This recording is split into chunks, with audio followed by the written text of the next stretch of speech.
It's a bright summer day and you're taking a walk down a country lane toward…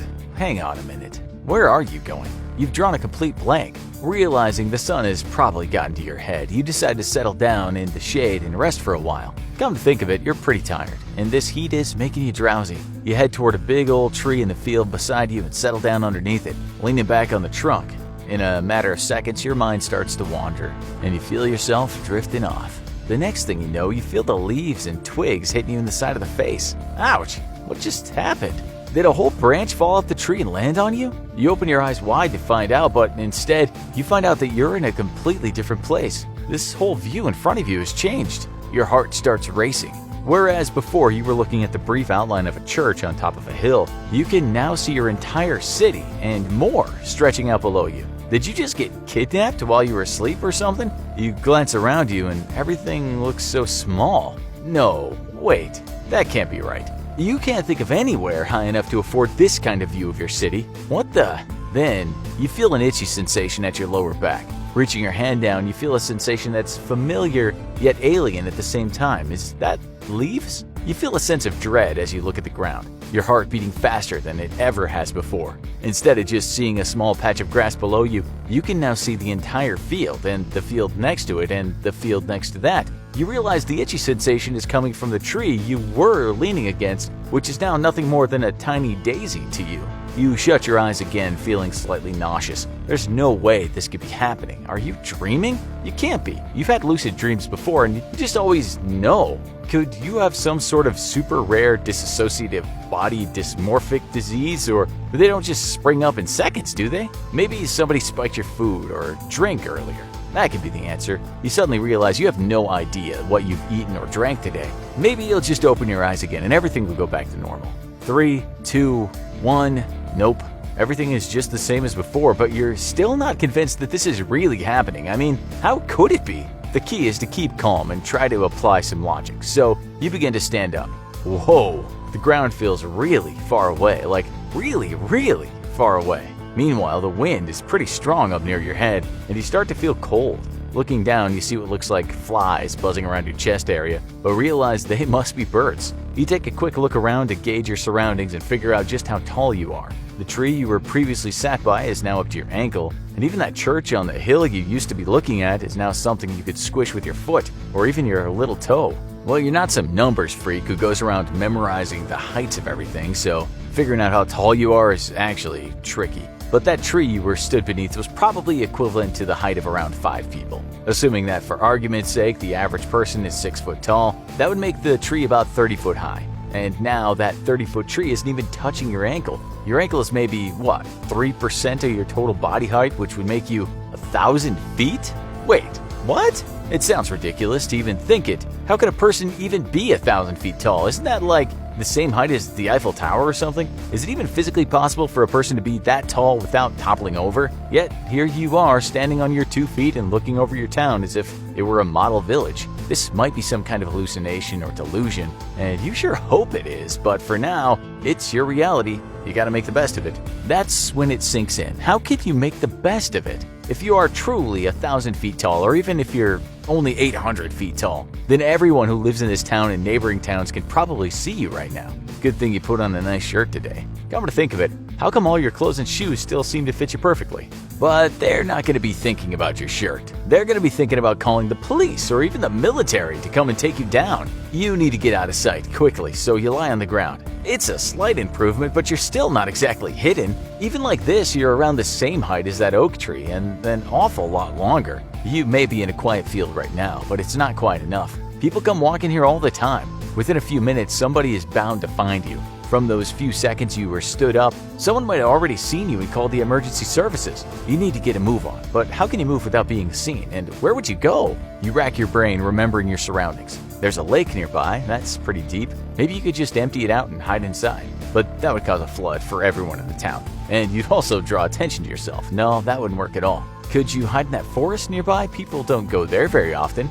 But it would be uncomfortable for you to sit or lie down on top of all those trees, and deforesting an area that's big enough for you to stay in would again attract attention. Damn, This stuff is difficult. Well, maybe you could stay right here after all. There's still a chance you've been drugged and are just hallucinating, right? Maybe it wouldn't be wise to stray too far and get yourself into a potentially sticky situation.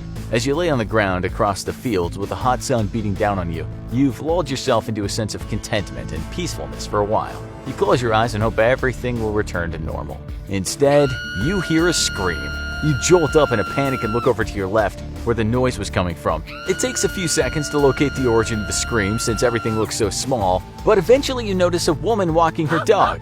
You shout at her not to panic, but she's already started running away. That's when it dawns on you that this is really happening somehow. You really are a gigantic monster, and that woman is probably gonna be on the phone to the police already. Whilst you definitely have an advantage in any kind of confrontation, you're a lover and not a fighter. You need to get away from all this, and fast. Luckily, being 1,000 foot tall, speed isn't a problem. You look down at your long legs. Just how quickly can you move on these things? Faster than a car, surely. Except you don't have to follow roads. With any luck, the authorities will think anyone claiming to have spotted a giant is crazy, and you'll be safely out of sight before they can change their mind. Perhaps you could make your way over to some big mountain range, the Appalachian Trail or something, if only you knew the way. You have no idea where to go, but at least your height helps you see far into the distance. You head off in the direction that has the least buildings as far as you can see. You move as fast as you can and hope for the best. At first, you keep glancing down to make sure you don't accidentally step on any houses or buildings, but then you realize you probably wouldn't even notice if you stood on a person.